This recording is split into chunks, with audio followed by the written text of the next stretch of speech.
Alors bonsoir à tous. Je vais vous présenter un cas de pli de capot comme le titre de la présentation l'indique, mais un peu différente et quelque chose à laquelle je ne m'attendais pas.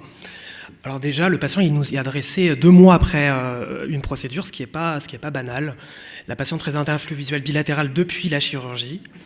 À noter qu'elle était hypermétrope forte et elle présente donc un astigmatisme important. À l'examen clinique, à droite, on voit des micro-plis, mais rien d'évident. À gauche, on voit un macro-pli important avec une invasion épithéliale à l'intérieur. Donc, en rétrolumination, on voit beaucoup mieux les plis. Si on dilate les patients, on arrive à bien voir et à démasquer un peu ce que l'épithélium masque.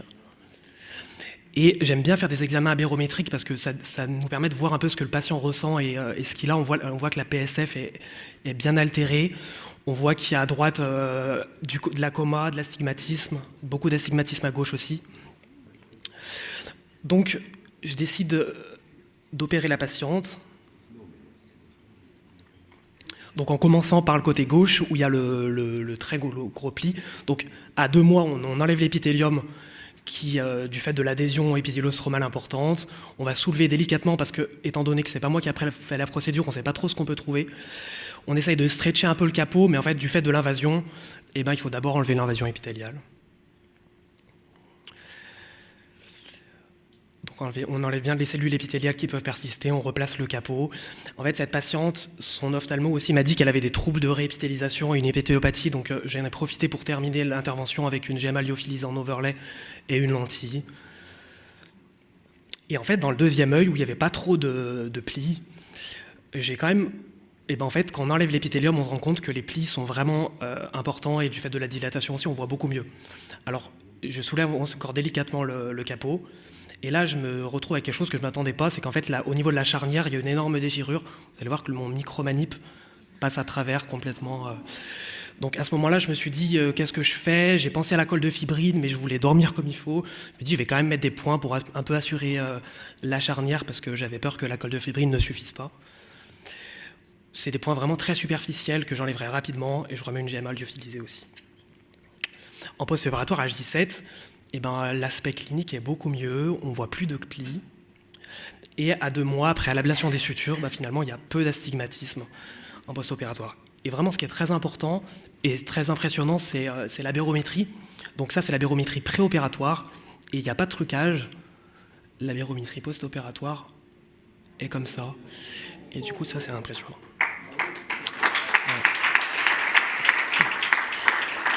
Et bon, un bref rappel sur les plis de capot. Souvent, les microstries qui sont asymptomatiques, on ne les traite pas vraiment, ils sont souvent superficiels. Les macrostries plus profonds, c'est ceux-là qu'on traite. Et chez notre patiente qui avait une épithélopathie, une hypermétropie forte, en fait, l'hypermétropie, le fait qu'on vient de traiter le stroma périphérique crée une désadaptation du capot. Donc, il ne faut pas hésiter à augmenter l'épaisseur du capot pour éviter des tensions périphériques et des plis périphériques. Et donc, si on peut prendre en charge le plus précocement possible les patients, c'est bien. Il y a différentes méthodes qui existent dans les prises en charge précoces, qui sont l'étirement à la lampe à fente, mais ça, c'est souvent dans les premières heures. Puis, soit un flap sliding, soit un refloating qui est plus invasif, mais qui montre des bons résultats, mais avec des effets secondaires. Dans les prises en charge de plis tardifs, il y a la PKT transipétiale qui montre de bons résultats. Et ce que j'ai fait, soulèvement et étirement du capot, des anciennes techniques qui ont été décrites comme le repassage hyperthermique et les sutures. Par contre, les sutures pour traiter le pli en soi, ça reste une mauvaise technique parce que globalement, ça peut créer des plis en sens opposé. Voilà, peut-être que l'IA nous permettra de diagnostiquer en tout cas plus tôt, par exemple, si le patient avait les questionnaires que Alice nous a montrés, ou peut-être un logiciel d'IA péropératoire pour un mauvais repositionnement de capot pourrait peut-être nous aider à diminuer encore un peu plus l'incidence de ces pathologies. Je crois qu'il y a quand même pas tout ça quand même. Oui, merci. Voilà. Quand on merci est dans beaucoup. le caca, on est dans le caca, avec ou sans merci IA. Merci beaucoup, Bravo, Nabil, pour ce beau résultat. Juste, les sutures, elles ont chouette. été laissées en place combien de temps, vos sutures? Ouais, faut faire gaffe. Hein. Parce qu'il y a un autre truc, ça peut aussi favoriser les invasions épithéliales, ce qui sera un autre moment de solitude. Invasion sur pli. Ouais.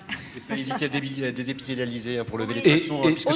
Au centre. C'est très bien d'avoir dilaté, ça c'est vraiment un truc à retenir. Ce qui est très important, c'est de désépithélialiser qu'au centre, pour ne pas avoir les invasions périphériques. On fait que le centre, puis après on rend le stroma turgescent. Exactement. Ouais.